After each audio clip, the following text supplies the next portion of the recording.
Welcome to the Film Thread Podcast live here at HollyShorts. Thank you, everyone. Thank you. Because the subject of this podcast / panel is your short film sucks. And I say this only because I have seen a lot of bad short films. These are all people that I work with at Film Thread. Alan Ng, the managing editor of Film Thread. Hello. Dante James, contributing editor of filmthread.com.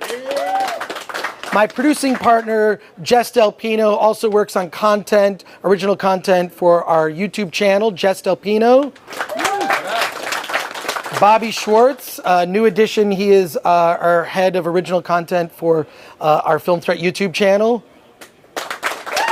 And my co-host for the podcast, you've heard him for nearly 100 episodes of this podcast, Anthony Ray Bench. How's it going, everybody? Also a critic at filmthreat.com. So let's talk about your short film sucks. All of you in this room who are filmmakers have all been rejected from film festivals. Why was I rejected from this festival but accepted into that festival? Well, I'm going to do my best along with the panel to answer that question. What really makes a great short film? What are the elements of a great short film? And I'll tell you about a short film that I saw more than 15 years ago, and I've never forgotten this short film. It's called Culture, and it's directed by a guy named Ari Gold. Ari Gold is a real person. He's one of the Gold brothers. He made a short film called Culture that is 1 minute long. And when I saw this film at Sundance, it got nearly a standing ovation every time it screened. I mean, people erupted in applause. Basically what happens in this short, which you can find on YouTube, just look up Culture, Ari Gold. This short is really fascinating because it's basically Ari Gold acting out an action film. He's shooting guns, he's doing like little gun actions, he's doing all the sort of cliche things you would see in some big action movie. Some of it is acted out in slow motion, and at the end something shocking happens. So this short is 1 minute long. He did the entire short in one take, and he shot it on 16 millimeter. I've never forgotten that short. I recommend that short all the time because it follows my one rule for what makes a great short film. A great short film should be really short. And if there's one note I could give to every short filmmaker, it's that I think your film could be a little shorter. I think it could be a little shorter. That's just my one note. Starting off with that, I'd like to ask each person on our panel to give your impression. So let's start off with you, Alan. You've seen also, and Alan, by the way, if you just look up Alan Ng's name on the filmthreat.com, he reviews a lot of short films. Alan, take it from here. I would say purpose. You know, why are you making this particular short film? Is it because you have a great story, a great punchline? Are you trying to try something new in terms of visual effects? In terms of cinematography? This is your chance to experiment. This is your chance to try something new, to grow. You know, I see a lot of films, a lot of short films that really don't have a plot or a story or some kind of a semblance of story, but a lot of times I'll see what that filmmaker is trying to do, and that says a lot about what that particular short is. Dante James, you've also seen your share of shorts in your time. Is there one you want to talk about as a standout? The qualifications or what is considered a short nowadays has changed a lot since my early days, like back at USC. I remember when a short film was considered 15 minutes at the longest. Now I think a short film is considered anything under a feature, which can be 60 minutes. And if you call that a short, I mean, come on, you know? For me, what I would consider a good short is something that can tell a story in a short amount of time. You know, if you got 15 minutes, I want to see something that has a beginning, middle, and an end. I went to one festival where I saw a short where they spent 5 minutes on a condom in a pool. And then it turned out to be a movie about a girl dealing with the death of her father. And you didn't get that at all from the film, at all. Someone had to tell me after that that's what it was about.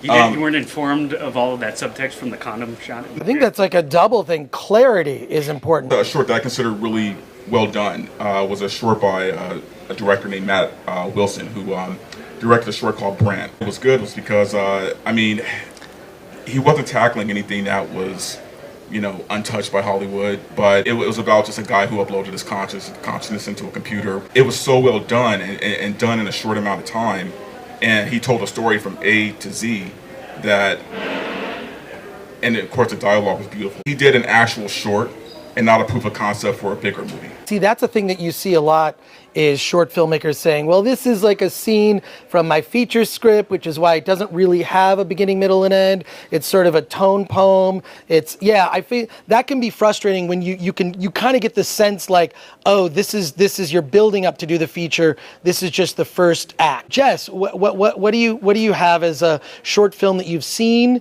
that you thought was exceptional, and then something that makes a great short? A lot of times what you're missing is people are just not bringing across the fun that they're having. You know, a short film is small in its length, but it doesn't have to be small in what it's trying to portray. I used to work with a film festival here in LA called Shriek Fest, which is all horror films, and a lot of short horror films went through there. So there's one that always stood out to me called Jack Attack. It was all about an anthropomorphized pumpkin that was terrorizing these kids, and it was very fun to watch. And they had a story, beginning, middle, and end. It wasn't too serious. And the filmmakers, when you met them afterwards, were very fun as well. And so that kind of came across, and it made you want to share it with other people. And I've always remembered that, because I think that a lot of times filmmakers, especially when they're starting out, are so serious about their craft, and they should be. They forget why it's so fun to do this. So filmmakers you want to party with and have fun with is, I think that's a good rule. Bobby, you've made your share of shorts, and you've also seen your share. What would you add? The biggest thing that I see is short filmmakers forget the medium that they're working in. Understand your medium. It's short. You have way less movie to make mistakes. So when you do make them, they stand out very clearly, because, you know, there's not 2 more hours of other things to distract you. And I think that people tend to develop their short films as if they're going to be features, and you end up with a lot of weird elements left over, like condom shots in the pool that maybe had a place in a longer movie. But a short film, you know, you only have so much time to deliver a message, and short films have a power over features because you can deliver that message quicker. Having that film resonate with people a little bit longer after they've seen it, they've digested it a little bit quicker, and but people are still kind of developing it with the notion of like, this is a feature. You kind of lose track of things. The biggest thing that I've learned is making features was, I thought there was a larger difference between them, and really it's the same process. With the same amount of work going into a short, it's easy to let that get muddled. And Well, it's interesting because they're live tweeting this right now, and hashtag condom shots is trending. Condom shots is currently trending. Anthony, same question. We're trying to collect a list of the things that make a great short film. First and foremost, make it entertaining. I don't want to see that 5-minute condom shot at all. I'm going to be known for the condom shot. I really want to see it now. As far as some short films that really impressed me, one of my favorites, I'm a big comic book geek. If you guys haven't listened to the podcast, me and Chris, geek out over comics all the time. Yeah. And one of my favorite comic book characters is Venom. And while I am unsure about what Sony's going to do with the character, I'm actually pretty worried. There was a fan film done by director Joe Lynch, a friend of Film Threat, who did a film called Truth in Journalism, and it's very cool. The thing I like about short films and fan films is that they can take these characters and they don't need to appeal to a wider audience. This is a passion project. They could do obscure stuff from the comics. They can really, kind of nail the character down. Moving away from the fan short films, another one I really liked that I saw recently is called The Reception, written and directed by Joe Gillette, but it's like just a meet cute. It's just 2 characters meeting and kind of, flirting a lot. When you watch a feature film, it's usually just one scene and then it, kind of goes away. This is really kind of extended out. Like, you see these people meet, you see them flirt, you see, them kind of ask each other out on a date. It's almost kind of uncomfortable to watch a little bit. But I thought it was fascinating, and that one really left an impression. I think a big thing you need to look out for is pacing, though. I'll mention another short film, his follow-up short film to Culture. And what makes a great short, I believe, is creativity, in the sense that I believe expectations are lower than, say, if you're seeing a feature, you have a certain set of expectations. When you're seeing a short, your expectations, I think, are managed. What Ari did, his second short film is a movie called Helicopter, which is also on YouTube. The movie Helicopter is about the death of his mother. His mother died tragically in a helicopter accident in San Francisco, and Ari wanted to illustrate this in a short film. He did not have access to an actual helicopter or Hollywood-style level special effects. So what he did is he played phone messages from his real mother, sort of mixing a little bit of doc and a little bit of narrative, and he showed toys. He actually illustrated the scene with toys that a child might have, of a helicopter. There's even a funeral procession with cars, and he uses toy cars, but combined with the real audio, it's heart-wrenching. So this is someone trying to do a helicopter scene, obviously one of the most tragic, horrible moments of Ari's real life. And he illustrates it with toys and real audio. This is the power that you have. You don't need money. I believe money is always an excuse to not make a movie. I've always thought this because I see a lot of indie films, and it's never the person with the most money makes the best movie. The point is that the person with the most money doesn't always win. It's the person that is the most creative. And let's talk about why your short film sucks. So we're going to end with that, and then we'll open up to Q&A. What are the mistakes that you see in a lot of short films, ones that get really bad reviews on Film Threat? Like, what are the mistakes that short filmmakers can avoid if they just knew this one thing, this one important thing to avoid, the one mistake? Too artsy-fartsy, where only one person knows what the film is trying to say, and that's the filmmaker. Artsiness is not an excuse to not give us information. Yeah. I see that all the time. You know, even if you want to do something kind of weird and David Lynchian, you know, it's got to be visually powerful. It's got to, you know, kind of assault the senses in a lot of way. You're obviously trying to say something, and it's just gonna lose the audience. It's got to have some sort of context, even if the context is out of order. The biggest dilemma is like trying to do too much. If you've chosen short format film, don't try to fit in the amount of plot that a feature might try to introduce to you. 7 minutes is a sweet spot for me. Trying to do too much with it, and really ultimately, like, you can tell with those shorts, you could see almost from the trailer sometimes of a short that, like, they didn't know really what they were making before they started shooting. When I was in film school, I saw a lot of times, because we would make short films in our film clubs, you know, and I think that the less pre-planning you did, the worse off it came out. And if you had a clear vision and you allowed somebody to take that from you and you didn't stand your ground, that's when it became a mess.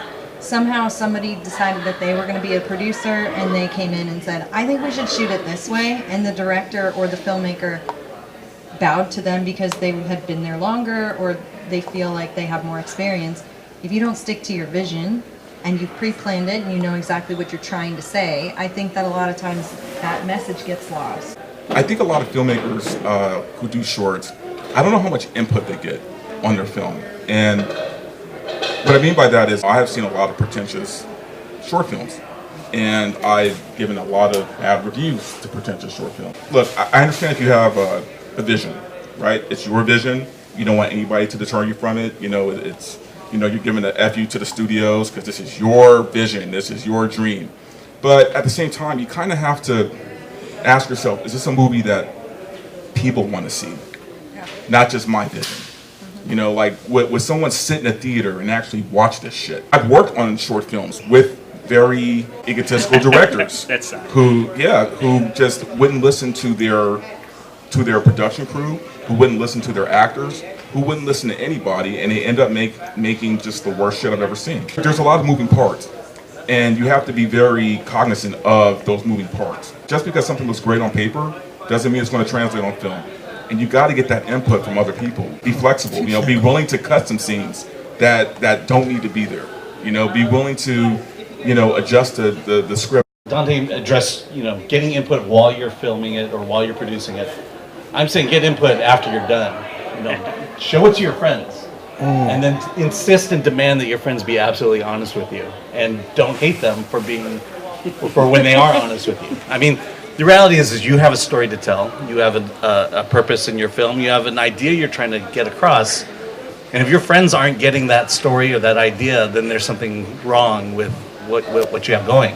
I mean, that's your job as a filmmaker, is to take what is passionate to you and convey it to audiences. I would end with saying I think that some of the best short films I also have seen have been about tone, where maybe story wasn't a big part of it, but there's a tone that the director created that I found compelling, that I never forgot, that made me think that's someone to watch. And I think, as we've discussed on the podcast many times, directing is really about tone management. That's your job, is tone management as a director. That was a great list. So thank you guys for sharing. Jess, you're welcome to applaud. I'd like to hear if we have some questions before we move on to our next topic for the evening. So yes, okay, this is a good one. What short films stuck with you guys because of how bad they were? Well, you already know mine. Right. What's weird is that I don't really, the bad ones don't really, because I feel like if it's really bad, that made an impression on me because I remembered it. I mean, Bambi Meets Godzilla, I saw when I was a little kid. I mean, it's a 16 millimeter animated short that's about a minute long. You can look it up on YouTube. It's that's one. I mean, it's cheesy, it's weird. But the bad ones, one that I really disliked, I don't know, any bad short films that stood out to you guys? I don't even know if it's online. It's something I saw when I was in school. La Jetée. Was it La Jetée? I'm kidding. That was for all the short filmmakers who had to watch that in film school. That was no one listening to this is that's a very deep cut. Yes, La Jetée. The thing that kills me is not when a short is bad, because there's so many bad shorts. People are making them every day. There's one happening right now. They just wrapped. And they're filming it right now. It's being filmed as we speak. But the thing that really kills me is when you actually have a great concept, like when the idea behind it is solid, and the execution, you don't stick the landing. That kills me even more. The short I'm thinking of in particular, and I'm sure I won't explain it well, but if you can get in my head a little bit as a fan of Ghostbusters, it was like it was actually like 3 years before the all-female Ghostbusters movie came out, but it was all females, and it was like they were kind of dealing with school at the same time. It was very interesting. I could see a show made out of it, but the tone that I know that they wanted was not in the short. It was in their poster. Their poster looked like the movie I wanted to see, but the short didn't look like that at all. And the weird thing is, I could tell the director too. She made the poster. She knew what it was, but she couldn't bring it into the finish line. And so somewhere in the production, the exact situation you were talking about, which almost gave me Vietnam flashbacks of a producer coming into the fold. They want to help you make your movie, and then suddenly it's their movie. You have to kind of straddle this weird line of all right, I understand you're going to help me, but I still need to really value the fact that the version of it that I saw is the one that people will want to see after you get it out there. We still see a lot of artsy, crappy, wanky films in the major film festivals. Why is that? Did you say wanky? Wanky. Well, sorry, it's an Australian term. Yeah. Oh, I like the term wanky. I think I can discern the meaning from the context. But what? That's so in terms. A very good question. Yes. Is it because people making short films feel like they must say something important when really they can in 5 minutes? That's not necessary. See, I don't want to call out the filmmaker, but I saw a short film that I thought was really bad, and it was trying to tackle all of racism in 10 minutes. You're not going to do it. This isn't happening. It's not there, and I feel like biting off more than you can chew. Not every short has to solve every problem in the world. We're not going to solve the social ills from a short. we may bring up issues, but I think trying to solve that in 10 minutes is a lofty goal. So wanky, I think wanky is the new wanky shorts, hashtag wanky shorts. I think there should be a wanky shorts program. Yes, the wanky shorts at HollyShorts. But his question was, why do they make it into the festival? I think it's because getting into the mind of festival directors, they also want to say, I'm really making an important decision by putting this into a festival because it deals with an important social issue that should be brought to light, that I think is obvious to everyone, but needs to be brought to light, and it's not going to be solved by that. I actually think that the intention from where it comes is a good place. I think it comes from a good place. The filmmaker is trying to say something important. The festival director is trying to highlight movies that deal with social issues. I happen to be personally a fan of social issue documentaries, are like my favorite type of documentaries. I understand the place it comes from, but I think that's really difficult to tackle in short format, right? This happens almost every week at Film Thread. Right. Where we get a film and I'm watching it and I'm thinking to myself, because we really do want to support the independent filmmaker, but I keep thinking to myself, am I too stupid to watch this film? Why do I not get these references? Why do I not understand, what they're trying to get across? And if I review it, are they going to come back and say, well, you're a moron? And I think it just comes down to the idea of, are you making this short or this film for yourself or for audiences? If you're doing it for audiences, then you've got to have your audience in mind in the way you communicate your ideas. But if you're doing it for yourself, then don't submit it to a festival. Take it to your bedroom, and wanky, I think, was the term we talked about. We'll end with a final question from Mark Atkinson here, who has a short film that I happen to love. How We Met Ronnie. It's part of our Film Threat Originals program on the Film Threat YouTube channel, which I suggest you all subscribe to. My question is, so if, and this is to all the filmmakers here, if you think you have a good idea for a feature, is it better to make a short for a proof of concept or like a sizzle reel? So should you make a short in, with the idea that I'm going to make the feature? See, I actually have I don't have a problem with this as much as some you guys do. I actually think that if it's about creating tone, I love that, because I actually don't think you need 3-act structure. I mean, I referenced some bizarre short films that you can all check out on YouTube, but I think really if you hit a tone, that tells me that, like, if you hit a tone and you were clear in your communication of what your goal was, you set an expectation of what you're trying to achieve, and you achieve it and even go beyond it, I think that's all you need to do. Okay, so normally I would say I do like the 3-act story, arc on a short film, but there are times when I concede to that, and one of those, and I feel like this is like one of the best examples of this, was a short film called Batman Dead End. This short came right after the atrocity that was Batman and Robin by Joel Schumacher, and this is when Warner Brothers gave up on Batman completely. This short came out, and it was so good and such a good proof of concept that it's the reason why we got Batman Begins. Because the reason we got AVP too. Yeah. So if you have a concept that is so strong, then scrap the 3-act story arc and go for the proof of concept. That short, Batman Dead End, which you can look up and it's see on on YouTube. That short, to me, he kind of created the Zack Snyder, for whatever you think about those DC movies, kind of like created that tone. He definitely, the filmmaker, Sandy Collar, he created the tone for that. It was really a standout from the time. So I think the plot of the movie is Batman fights something. Batman fights something. That's it. He has a fight in the alley. Nothing else happens. But it's an amazing. You just see it for yourself. It's done so differently. Yeah. So okay, we got to wrap this up, unfortunately. So Anthony, you'll have the last word. If you have a feature film idea and you're really interested in getting it made, a lot of people now are making graphic novels out of their ideas and pitching that as films. So that's a way to do it. Graphic novel, it's a storyboard for a movie, right? Pretty much, yeah, especially nowadays. Yeah, well, go to San Diego Comic-Con. There are plenty. No, I'm serious. There are plenty of filmmakers there. There are actually comic writers and artists there. We have properties that, I mean, get made into movies. That's how Mystery Men got made, right? Discovered at San Diego Comic-Con. Preacher, Walking Dead, I mean, those are all properties. The Shitty I Frankenstein movie? The Shitty I Frankenstein movie was a graphic novel. So, yeah, take your screenplay and I know this is like a weird hurry up and wait business. Things move at a glacial pace in entertainment. I feel like you always need to be doing something.